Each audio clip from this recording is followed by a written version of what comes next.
Thank you very much. This is a press statement by the United Alternative Government on the fuel scandal in our country, Kenya. Patriotic Kenyans, today we wish to draw the attention of Kenyans to one of the greatest fuel scandals in the history of independent Kenya. We have deliberately taken time to look into the oil scandal that has hit Kenya in the hope that the government of President William Ruto would be kind to the people of Kenya and save them from further agony. Little was it forgotten to us that Kenyans are on the and the entire energy value chain is completely a criminal enterprise under William Ruto. We wish to state as follows.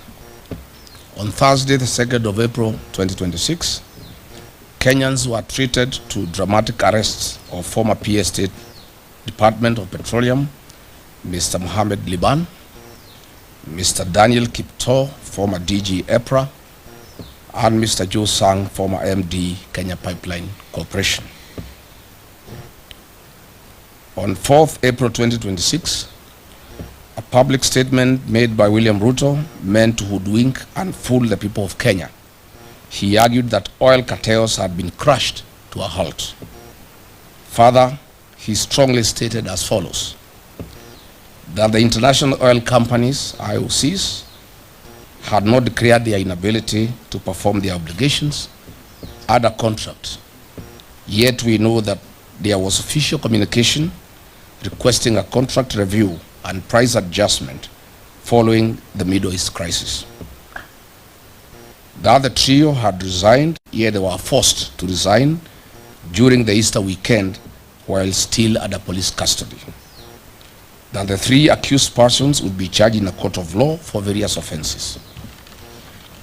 The three international oil companies, IOCs, in the so-called G2G arrangements are Saudi Aramco, they supply diesel and super petrol; Abu Dhabi National Oil Company, ADNOC, they supply diesel and jet fuel; and Emirates National Oil Company, ENOC, they supply super petrol. These IOCs supply and distribute fuel through 6 hand-picked local oil marketing companies. But what was being hidden from the public was the real culprits of this scandal. The team leader of this oil scandal is William Ruto, Felix Koskei, and their broad-based expert, the CS for Energy and Petroleum, Mr. Opio Wandai.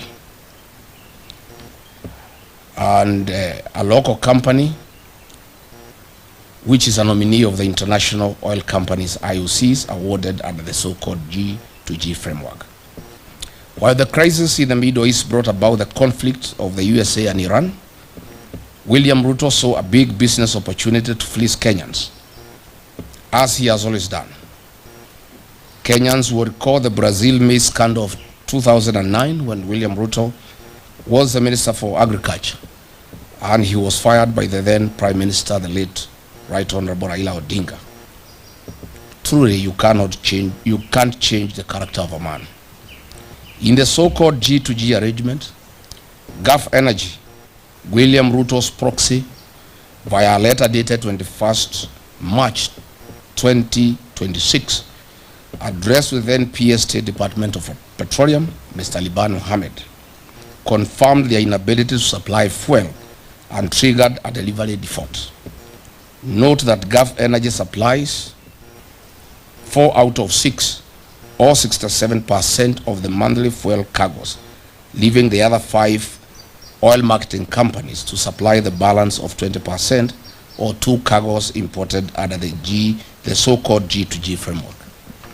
Since the IOCs in the so-called G2G framework agreement could not evacuate fuel through Strait of Hormuz and had communicated their inability to perform their contractual obligations, triggering a delivery default, the 3 government officers invoked relevant provisions of the Petroleum Importation Regulations 2023 and implemented a government directive issued by the National Security Council Committee via letter dated 9th March 2026, reference number OP CAB 3/55A, to explore and implement strategies to diversify petroleum import sources beyond single region, reducing dependency and enhancing national energy security. As such, the above decision was implemented. On 18th March 2026, the State Department of Petroleum, a meeting of the Vessel Alignment Committee, which was chaired by one Joseph Wafula, was held to review the supply position and replenishment plan. The meeting was attended by 13 local oil marketing companies. During this meeting, it was recognized that there is a likely shortage or supply of petroleum products, and in accordance with Clause 21 Petroleum Import Regulations 2023, the 13 oil marketing companies were invited to submit an expression of interest for the emergency supply of contingency fuel stocks for delivery on or before 28th to 30th March 2026. It is important to note that only 4 of the 13 oil marketing companies submitted their bids within the stipulated time frame.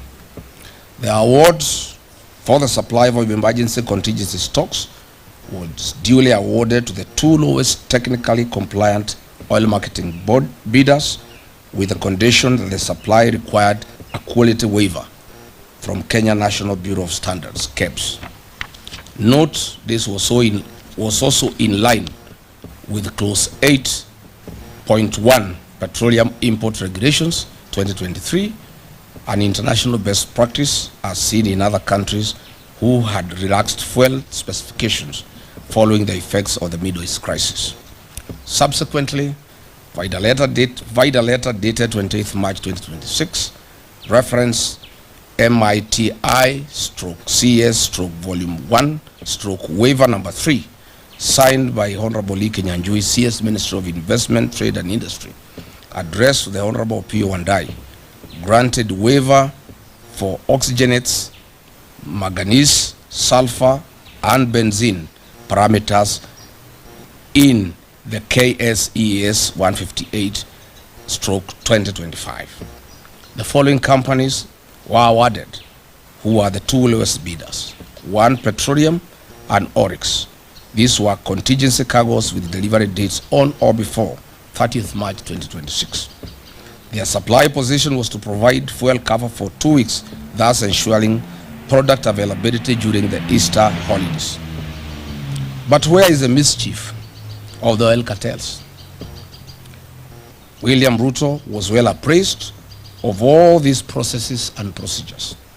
All the directives were issued by the National Security Council Committee, chaired by Head of Public Service Felix Koskei, Ruto's errand boy. After William Ruto got a brief that Gulf Energy's bid was knocked out on technical grounds and the competitors had gotten their letters of award, he issued clear instructions that Gulf Energy bids be affixed to the procurement process and awarded with immediate effect. Gulf Energy submitted their bids 3 days later, on 23rd March 2026, after the awards had been executed. Their delivery was for the 8th to 15th April 2026, which was 10 days past the preferred date range of 28th March to 2nd April 2026. The bid of Gulf Energy was rejected by the Vessel Alignment Committee, State Department of Petroleum. This being William Ruto's proxy company that supplies 80% of monthly cargoes. He exercised political power. Characteristic of him, this is when the head started rolling. He knew that he had lost profit worth billions of shillings. Through a remarkable architecture, conman attitude, William Ruto orchestrated a terrible propaganda that the fuel supplied was substandard despite the comprehensive compliance due process followed by the gallant then government officers. To date, the 3 arrested Kenyans, P.S. Liban, DG EPRA and MD Kenya Pipeline Company, have had no charges preferred on them. Why?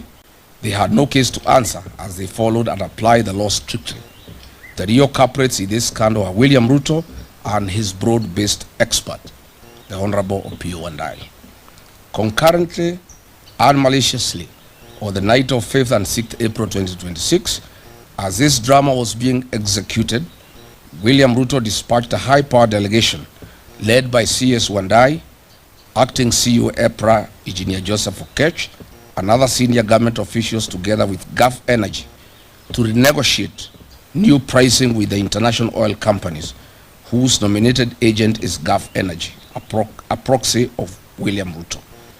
These prices were negotiated in Dubai, and if you recall, that is why Opiyo Wandayi was not available when he was summoned by Parliament, as he was negotiating these prices in Dubai to take into consideration the profit of William Ruto in the new price structure. Kenyans now have to pay for the greed and business of William Ruto, not only on the pump, but across all sectors of the economy. Yesterday night, they increased prices of super petroleum by Kenya shillings 28.69 and diesel by Kenya shillings 40.3 per litre, a historic high since Kenya's independence. You recall 2 weeks ago I announced the price increase of 40 because I had information from the team that was negotiating in Dubai on behalf of William Ruto and his people. Following the April 14, 2026 price adjustment, Mr. William Ruto will earn a profit of Kenya shillings 5 per every litre consumed by the people of Kenya, or the equivalent of 2.5 billion Kenya shillings, from the 500 million litres to be supplied for the region's consumption. Since the inception of the so-called G2G agreement, Mr. William Ruto has earned a cool 30 billion shillings in profit from the supply of petroleum products to the region.